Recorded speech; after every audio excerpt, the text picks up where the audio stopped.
एक बार मैं फिर आपके समक्ष एक नई प्रॉब्लम लेके हाजिर हुआ हूँ। ये प्रॉब्लम है कन्वर्जन की। यहाँ पे थोड़ा सा ये क्वेश्चंस जो है वो अलग टाइप के हैं। आइए देखते हैं, समझते हैं इसे। यहाँ पे ये न्यू वाइल लूप दे रखा है, इसे हमें फॉर में कन्वर्ट करना है। ओके, अब ये कन्वर्जन कैसे होगा, करते हैं आगे। देखिए, पहले हमें लगाना है फॉर। हमें चलो कन्वर्ट करना और कुछ नहीं करना, प्रोग्राम नहीं बनाना है। फॉर के आगे हम क्या लिखेंगे, int x equal to 10 comma y equal to 20, जैसा लिखा है वैसे लिख देंगे।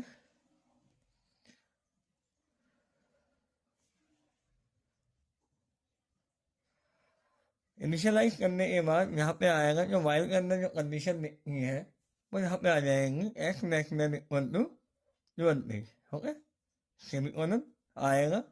और फिर यहाँ पे जो न्यू ब्लॉक के अंदर लिखा है एक्स प्लस प्लस और वाई प्लस प्लस, यहाँ पे एक्स प्लस प्लस के बाद सेमीकोलन नहीं आएगा बल्कि कॉमा आएगा। और यहाँ पे वाई प्लस प्लस और पैरेंथेसिस क्लोज। एक बात का ध्यान रखना, यहाँ पे सेमीकोलन जरूर आएगा फॉर के आगे।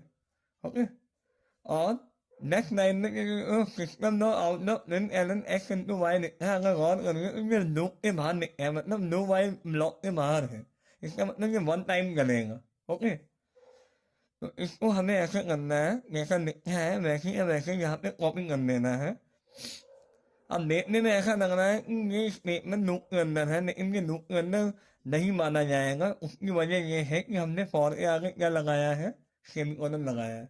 सेमीकोलन लगाने का यही मतलब है कि ये लूप एम्प्टी लूप है और ये जो स्टेटमेंट है ये इस लूप की कंडीशन से एसोसिएटेड नहीं है। ओके, इसीलिए यहाँ पे सेमीकोलन आया, थोड़ा अलग टाइप का क्वेश्चन है, इसलिए इसको हमें ध्यान में रखना है। सिमिलरली दूसरा क्वेश्चन भी सेम पैटर्न में है, इसको भी देखते हैं। ये थोड़ा अलग है, जैसे ये फॉर में दे रखा है और वाइल में कन्वर्ट करना है।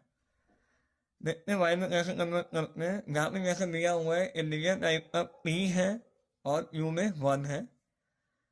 और फॉर के अंदर क्या है, पी को इनिशियलाइज कराया 1 से, तो इसको हम ऊपर लिखेंगे। हम यहाँ पे लिखेंगे इंटीजर टाइप का पी इक्वल टू 1, जो इनिशियलाइजेशन ऊपर होता है, comma u equal to 1।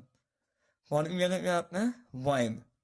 While के अंदर हमने लिखी कंडीशन, जब तक पी कम है या बराबर है इसके 5 के, जैसा लिखा है वैसे ही। ओके, अब क्या लिखना है, अब कर्ली ब्रैकेट ओपन हो जाएगा और जब तक देखिए फॉर के बाद क्या है, कर्ली ब्रैकेट नहीं है। चलो u multiply by equal to p है, u multiply equal to p है, ये ऐसे ही आ जाएगा, u multiply equal to p semicolon. और पी प्लस प्लस इसके सेकंड स्टेप में जैसा कि आता है वैसे आ जाएगा, और कर्ली ब्रैकेट क्लोज।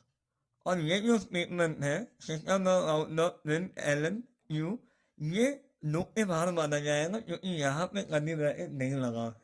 जब कर्ली ब्रैकेट नहीं लगा होता है तो केवल और केवल पहला स्टेटमेंट लूप के अंदर माना जाता है, मतलब लूप की कंडीशन से एसोसिएट माना जाता है। एंड रेस्ट ऑफ द जितने भी स्टेटमेंट होते हैं उसके बाद वाले वो लूप के बाहर माने जाते हैं। इसलिए इस स्टेटमेंट को हम लूप के बाहर लिखेंगे, जैसा कि ऊपर लिखा है बिल्कुल सेम टू सेम वैसा ही। System no out no print ln, okay, और यू सेमीकोलन। आई होप आपको ये समझ में आया होगा। ऐसे ही यहाँ पे नो वाइल लूप में भी कर सकते हैं, नो वाइल लूप भी ऑलमोस्ट सेम ही है। ओके, यहाँ पे जैसा आया है, इनिशियलाइजेशन अपनी जगह पे ही होता है, इन पे पी इक्वल टू 1, वाइल को देखते रहिए और करते रहिए। बस फर्क ये है कि वाइल की जगह क्या आ जाता है, डू आ जाता है, करने लगे ओपन हो जाता है, और बाकी सारे स्टेटमेंट अपनी जगह पे रहते हैं। ओके, पी प्लस प्लस करने लगे नो, इसके आगे जाइए, इसके आगे वाइल का लूप जाएगा, वही सॉरी वाइल की कंडीशन यहाँ पे शिफ्ट हो जाती है, while p less than equal to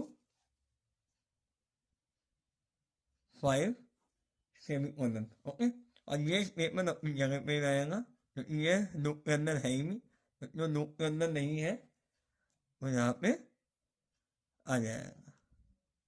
I hope आपको समझ में आया होगा।